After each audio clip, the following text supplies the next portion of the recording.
Hello दोस्तों, नमस्कार। स्वागत है आपका हमारे यूट्यूब चैनल अमर स्टडी मित्र में। तो दोस्तों, मैं आपका साथी अमर आप लोग के बीच में उपस्थित हुआ हूँ। आज ये दिल्ली पुलिस वालों के लिए बहुत ही इम्पोर्टेंट क्लास होने वाला है।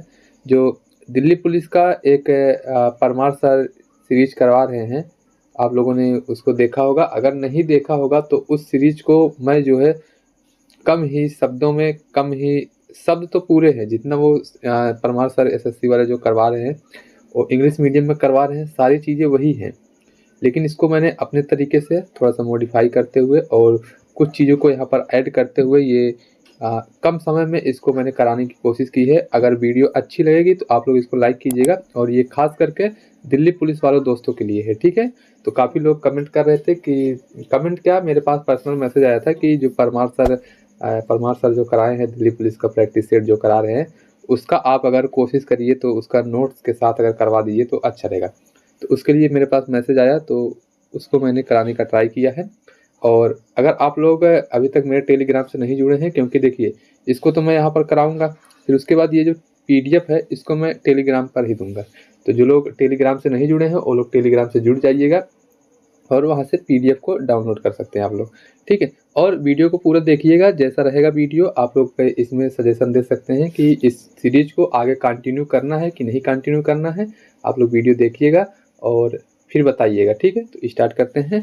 तो पहला क्वेश्चन था कि पृथ्वी की सतह पर महाद्वीपों और महासागरों के विषम वितरण का प्राथमिक कारण क्या है। कहने का तात्पर्य था कि महाद्वीपों और महासागरों के विषम वितरण का प्राथमिक कारण क्या है। तो इसका आंसर क्या था, जो समुद्र तल का फैलाव है और प्लेट विवर्तनिकी, ये इसका प्रमुख कारण था, ठीक है। और कई चीज़ें वहाँ निकल कर आई, क्योंकि वो समझा भी रहे थे सर। उसमें एक नियम निकल कर आता था, अल्फ्रेड वेगनर का नाम आता है। 1911 में इन्होंने महाद्वीपीय विस्थापन का सिद्धांत दिया था। नाम क्या है, अल्फ्रेड वेगनर, ठीक है। इन्होंने क्या बताया था कि जैसे जो पूरा पहले जो पृथ्वी थी, पृथ्वी पर दो चीज़ें थी। एक जो स्थलीय भाग था उसको इन्होंने पेंजिया कहा था, और एक जलीय भाग था जिसको इन्होंने पैंथलासा कहा था, ठीक है। ये कहते थे कि जो महाद्वीप हैं, आज जो 7 महाद्वीपों में टूटा है, ये सभी स्थलखंड एक हुआ करते थे, और जब ये एक हुआ करते थे तो उसको क्या कहा जाता था, उसको पैंजिया नाम था उसका। और जो महासागर है वो एक बड़ा सा महासागर था जिसको पैंथलासा कहा जाता था, जलीय भाग को। ये फिर वही जो स्थलीय भाग है वो अलग अलग चीज़ों में टूटा, अंगारा लैंड, गोंडवाना लैंड में दो टूटे, दो भागों में। और वही है कि अंगारा लैंड जो है ये उत्तर अमेरिका, यूरोप और एशिया, ये अंगारा लैंड के भाग है। गोंडवाना लैंड में दक्षिण अमेरिका, अफ्रीका, ऑस्ट्रेलिया और अंटार्कटिका, ये अंगारा लैंड का पार्ट है, ठीक है। इस तरीके से गोंडवाना लैंड और अंगारा लैंड में ये जो पैंजिया था ये दो भागों में टूटा था, ठीक है। और एक चीज़ निकल के आता है कि जो प्लेट विवर्तनिकी सिद्धांत है ये किसका है, तो ये हैरी एंड हैस का है। हैरी हैस का प्लेट विवर्तनिकी का सिद्धांत, ये भी क्वेश्चन बन जाता है, ठीक है। और आगे देखते हैं, आगे क्या दिया गया है कि जैसे जो प्लेटें होती हैं, प्लेटें इसमें 3 चीज़ होते हैं, क्रस्ट, मेटल और कोर। जैसे पृथ्वी की संरचना, आंतरिक संरचना देखे होंगे तो इस तरीके से 3 पार्ट रहता है, क्रस्ट, मेटल और कोर, ठीक है। तो इसी तरीके से प्लेट सीमा 3 तरह से होती है। एक रचनात्मक या जिसको अपसारी सीमा कहते हैं, दूसरा होता है विनाशात्मक या जिसको अभिसारी कहते हैं, और तीसरा संरक्षणात्मक, ठीक है। जो रचनात्मक होता है इसमें प्लेटें दूर दूर भागती हैं, ठीक है। एक प्लेट दूसरी प्लेट से दूर दूर भागती है, खिसका होता है। दूसरा जो विनाशात्मक होता है इसमें एक प्लेट और दूसरी प्लेट दोनों एक ही साइड आने का प्रयास करती हैं आपस में। और जो संरचनात्मक होता है इसमें इस तरीके की संरचना बनती है कि घर्षण का होता है, ठीक है। तो इसको संरचनात्मक कहते हैं, ठीक है मेरे भाई। आई होप आप मेरी बातों को समझ रहे होंगे, क्योंकि परमार सर ने अच्छा कराया है। अगर आप लोग वहाँ से भी देखना चाहते हैं तो वहाँ से भी जाके आप लोग देख सकते हैं। कहीं से भी पढ़िए, लेकिन आप लोग पढ़ाई कीजिए, ठीक है। चाहे हमसे पढ़िए चाहे जहाँ से पढ़िए।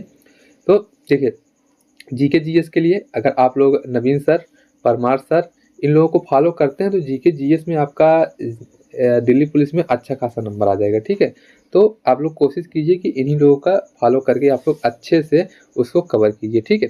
तो और आगे देखते हैं, आगे क्या है।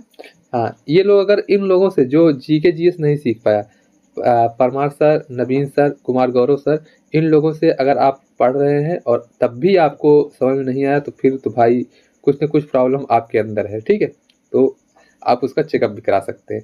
ठीक, तो दूसरा क्वेश्चन था कि 1991 में किस प्रमुख सुधार ने विशेष रूप से सार्वजनिक क्षेत्र के उद्यमों की अक्षमता को संबोधित किया और औद्योगिक उत्पादन में प्रतिस्पर्धा को बढ़ावा दिया। ठीक है, तो इसका आंसर क्या था? इसका आंसर था कि लाभ कमाने वाले सार्वजनिक क्षेत्र के उपक्रमों का निजीकरण। लाभ कमाने वाले सार्वजनिक क्षेत्र के उपक्रमों का निजीकरण, ये इसका आंसर था। ठीक है, इसके बाद 1991 में जो आर्थिक सुधार होता है वो 3 मुद्दों पर होता है: निजीकरण, उदारीकरण और वैश्वीकरण, जिसको एलपीजी कहते हैं। लिबरलाइजेशन और क्या बोलते हैं, ग्लोबलाइजेशन और प्राइवेटाइजेशन। ठीक है, एलपीजी। तो निजीकरण जो था ये पब्लिक सेक्टर पर फोकस देना था, इसका मतलब। उदारीकरण का तात्पर्य था कि विदेशी निवेश को बढ़ावा देना। वैश्वीकरण का तात्पर्य था कि देश की अर्थव्यवस्था को विदेशों से जोड़ना। ये इसका जो था कह सकते हैं एक तरह से मोटी मोटा इसका अर्थ यही था। ठीक है, और आगे क्या है? आगे ये अगला क्वेश्चन था, इस क्वेश्चन नंबर नहीं डाला क्योंकि ये वाला क्वेश्चन जो था ये कूट वाला क्वेश्चन था, तो इसलिए क्वेश्चन नंबर नहीं डाला। इसमें ये चीज़ दिया था कि जैसे ये सूचकांक थे और इन सूचकांकों को जारी कौन करता है, तो इससे रिलेटेड था। जैसे वैश्विक नवाचार सूचकांक है तो इसको WPO द्वारा जारी किया जाता है। ग्लोबल हंगर सूचकांक है, इसको दुनिया भर चिंता एवं वेल्थ हंगर लाइफ इसको जारी करता है। इसमें जो ग्लोबल हंगर सूचकांक था इसमें 102वां रैंक था भारत का। ठीक है, 126 देशों में से 102वां रैंक था। ये 4 सेक्टर में किया जाता है और स्कोर कितना था भारत का? 25.8 जो था भारत का स्कोर था। ठीक है, नेक्स्ट है वैश्विक शांति सूचकांक। ये अर्थव्यवस्था और शांति संस्थान IEP द्वारा जारी किया जाता है। मानव विकास सूचकांक ये UNDP के द्वारा जारी किया जाता है। 2025 में भारत का रैंक जो था 130 था, 130 था। ठीक है, इसको भी याद रखिएगा। आगे बढ़ते हैं। आगे है जो मानव विकास सूचकांक, इंपॉर्टेंट है। इसमें टॉप 1 में आइसलैंड था और दूसरे नंबर पर नॉर्वे था, तीसरे नंबर पर स्विट्जरलैंड था। ठीक है, इसका मोटो क्या था? मोटो था इसका a matter of choice. A matter of choice इसका मोटो था। ठीक है, इसके आयाम कितने होते हैं? इसके 3 आयाम होते हैं, जैसे साक्षरता, प्रति व्यक्ति आय और जीवन प्रत्याशा। इसके ये 3 आयाम होते हैं मानव विकास सूचकांक के। ठीक है मेरे भाई, आई होप आप लोग को यहाँ तक क्लियर हो गया होगा। ठीक है, अगर क्लियर हो रहा होगा तो आप लोग एक बार वीडियो को लाइक कर दीजिए। ठीक है, आगे बढ़ते हैं। आगे है अगला क्वेश्चन। अगला क्वेश्चन है रदरफोर्ड के किस प्रायोगिक अवलोकन ने उन्हें यह निष्कर्ष निकाला कि परमाणु का धनात्मक आवेश एक बहुत छोटे क्षेत्र में केंद्रित होता है? तो ये था कि अल्फा कणों का एक बहुत छोटा अंश लगभग पीछे की ओर पलट गए। जैसे जो रदरफोर्ड का परमाणु मॉडल था उसमें उन्होंने देखा था कि एक चद्दर थी, उसके एक तरफ से पूरे इलेक्ट्रॉनों को उन्होंने गुजारा था, तो उन्होंने देखा कि जो कुछ कण थे वो पीछे के साइड भी निकल गए थे। ठीक है, तो वही था ये वाला कि इसमें जो अल्फा कणों का एक छोटा सा अंश जो था वो पीछे की तरफ पलट गए थे। ठीक है, यहाँ और देखते हैं जो इलेक्ट्रॉन था, इलेक्ट्रॉन की खोज थॉमसन ने किया था। प्रोटॉन का रदरफोर्ड और गोल्डस्टीन कहीं कहीं दिया रहता है, तो इन दोनों का नाम याद रखिएगा। और न्यूट्रॉन की खोज चैडविक ने किया था। ठीक है, आगे बढ़ते हैं। नेक्स्ट क्वेश्चन है। नेक्स्ट क्वेश्चन था कि अभिकथन दिया था और कारण दिया था। कथन क्या था कि भारतीय नागरिक सुरक्षा संहिता 2023 न्याय वितरण प्रणाली में तेजी लाने के लिए ई-फिलिंग और वर्चुअल ट्रायल को बढ़ावा देती है। ठीक है, ये कथन था कि भारतीय नागरिक सुरक्षा संहिता 2023 न्याय वितरण प्रणाली में तेजी लाने के लिए ई-फिलिंग और वर्चुअल ट्रायल को बढ़ावा देती है। और कारण क्या था कि प्रौद्योगिकी के एकीकरण का उद्देश्य लंबित मामलों की संख्या को कम करना और न्याय तक पहुंच बढ़ाना है। ठीक है, तो ये कथन था और ये कारण था। तो स्पष्ट हो रहा है जैसा कि देख कर ही कि जो जैसे भारतीय नागरिक सुरक्षा संहिता 2023 या न्याय वितरण प्रणाली में तेजी तो ला ही रहा है, साथ साथ ई फिलिंग का मतलब होता है कहीं ना कहीं जो वर्चुअल ट्रायल को बढ़ावा देना, ये कहीं ना कहीं सकारात्मक की तरफ जा रहे हैं। ठीक है, तो इससे यह स्पष्ट हुआ कि जो ए है, ए और आर दोनों सही है और आर जो है ये एक ही सही व्याख्या भी करता है, तो इसका सही ये था। ठीक है, आगे देखते हैं और क्या दिया गया इसके बारे में। हाँ, IPC जो था इंडियन पिनल कोड, इसको बदलकर BNS कर दिया गया। ठीक है, फिर CRPC को इसको BNSS हो गया है और IEA को ये BS से हो गया है। ठीक है, ये न्यू में हो गया। पहले ये IPC की जगह पर BNS, CRPC की जगह से BNSS और IEA के जगह पर BS से। ठीक है, ये चीज़ें हुई हैं।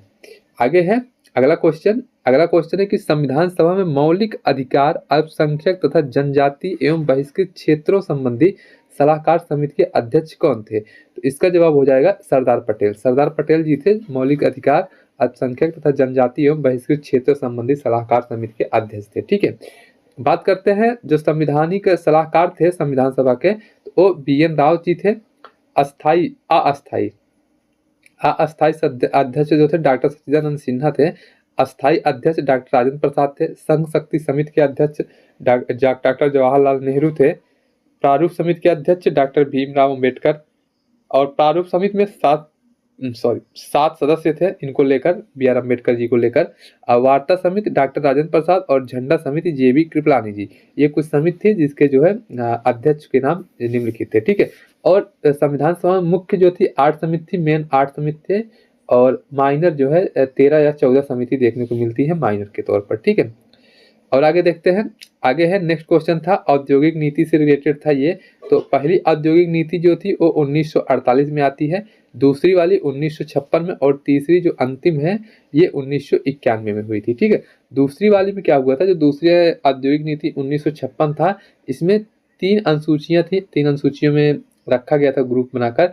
पहली अनुसूची जो अनुसूची ए थी उसमें गवर्नमेंट के अंतर्गत पूरे कार्य होते थे, दूसरी में गवर्नमेंट थी लेकिन उसमें प्राइवेट सेक्टर की सहायता लेती थी, और तीसरी अनुसूची में जो थे उसमें प्राइवेट सेक्टर वाले जो सिस्टम है वो सब रखा गया था। ठीक है, तो ये था दूसरी औद्योगिक नीति 1956 के अकॉर्डिंग। ठीक है, नेक्स्ट है जलोढ़ मिट्टी को लाल और पीली मिट्टी से अलग करता है। इसमें क्वेश्चन था कि निम्नलिखित कथन में से सही कथन छांटना था कि जलोढ़ मिट्टी को लाल और पीली मिट्टी से अलग करता है। तो इसका आंसर जो है ये हो जाता है कि जलोढ़ पुराने प्रकार की सबसे उपजाऊ लाल पीली मिट्टी जो है ये लाल रंग का होता है। ठीक है, ये इसका आंसर था।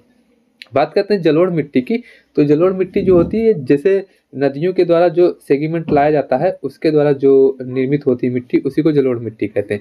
इसमें 2 प्रकार की मिट्टी होती है, एक खादर होती है, एक बांगर। जो खादर होती है नई जलोढ़ होती है, जो नदियों के किनारे होता है ये खादर होता है। ठीक है, और जितने दूर जाएंगे उतने बांगर मिलता जाएगा, और जो बांगर होता है ये पुरानी मिट्टी होती है। ठीक है, इस तरीके से जलोढ़ मिट्टी को हम लोग समझ सकते हैं। और आगे देखते हैं। नेक्स्ट क्वेश्चन था कि फुटबॉल मैच में केंद्रीय वृत्त की त्रिज्या क्या होती है।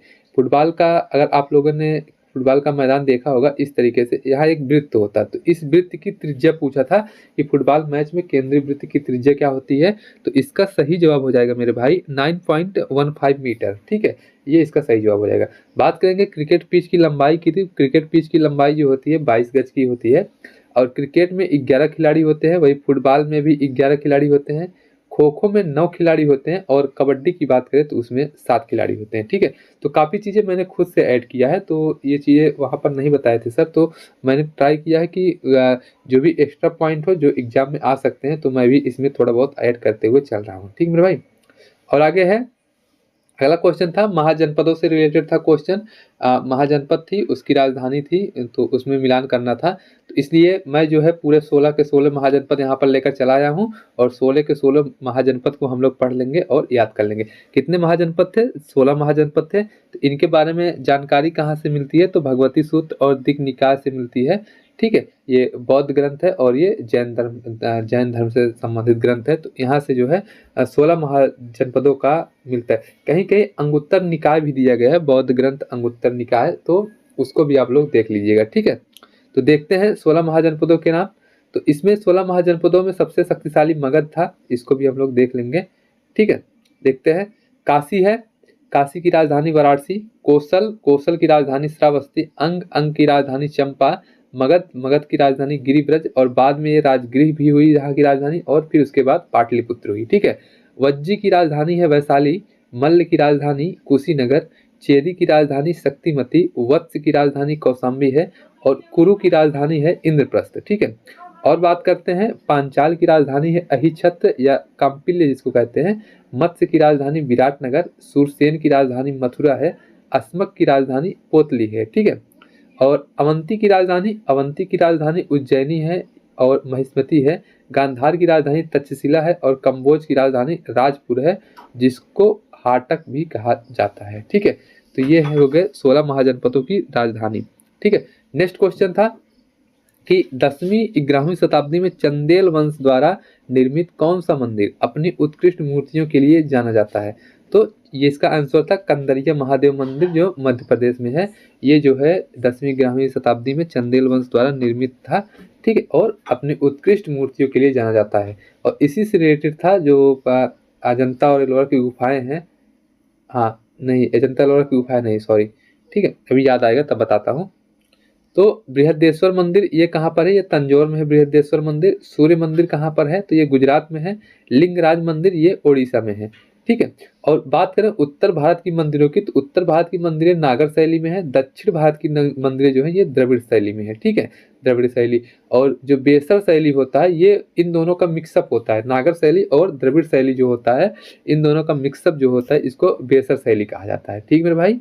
तो आई होप इतनी चीज़ें आप लोग को समझ में आई है, ठीक है। अगर अच्छा लग रहा होगा वीडियो आप लोग को ये लग रहा होगा कि नहीं यहाँ से भी करके हम लोग टाइम को बचा सकते हैं, तो आप लोग यहाँ से कर सकते हैं, ठीक है। और अगर अच्छा लग रहा है तो लाइक कर दीजिएगा और कमेंट बॉक्स में आप लोग ये बता दीजिएगा कि हाँ वीडियो अच्छा है, आप इसको कंटिन्यू रखिए। और अगर कंटिन्यू रखना होगा तब भी आप लोग बताइएगा, नहीं रखना होगा तब भी आप लोग इससे रिलेटेड जो है अच्छा बुरा जो भी आपको लग रहा होगा आप लोग कमेंट कर सकते हैं, ठीक है मेरे भाई।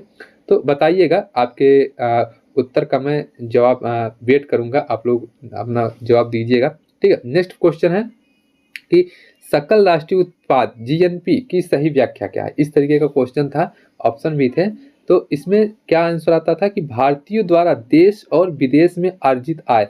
जैसे कोई भारतीय है, जैसे ये है इंडिया है, अमेरिका है, तो कुछ लोग तो इंडिया में हैं और कुछ लोग इंडिया के लोग अमेरिका में रह रहे हैं, ठीक है। तो जीएनपी क्या होता है कि जैसे जो इंडिया वाले इंडिया में कमा रहे हैं उनकी आय, और जो इंडिया वाले कहीं बाहर किसी देश में किसी कंट्री में काम कर रहे हैं वहाँ इनकम अर्जित कर रहे हैं, तो ओ इन दोनों को मिलाकर जो होता है, इन दोनों को मिलाकर जो अर्जित आय होती है वो जीएनपी होता है, वो सकल राष्ट्रीय उत्पाद होता है, ठीक है। और वही जो जीडीपी होता है वो देश की सीमा के अंदर कुल आय। जैसे देश की सीमा इंडिया की सीमा है, इंडिया के अंदर की जो कुल आय होती है, अब इसमें भारतीय भी हैं विदेशी भी हैं, तो इसके अंदर की जो आय है उसको जीडीपी कहा जाता है, ठीक है। तो और क्या देखने को मिलता है, जीडीपी माइनस मूल्यह्रास कर देंगे तो एनडीपी निकल जाता है, और वही जीएनपी माइनस मूल्यह्रास कर देंगे तो एनडीपी निकल जाता है, ठीक है। तो ये चीज़ आप लोग ध्यान रखिएगा, ये इकोनॉमिक्स का क्वेश्चन था, इसको आप लोग देखिएगा, ठीक है। आगे है घाघरा नदी प्रणाली। एक घाघरा से रिलेटेड क्वेश्चन था कि घाघरा नदी प्रणाली से संबंधित था, उसका कूट दिया गया था, 4 ऑप्शन थे, तो उसमें ये था निम्नलिखित में से कौन सा गलत था, तो ठीक है।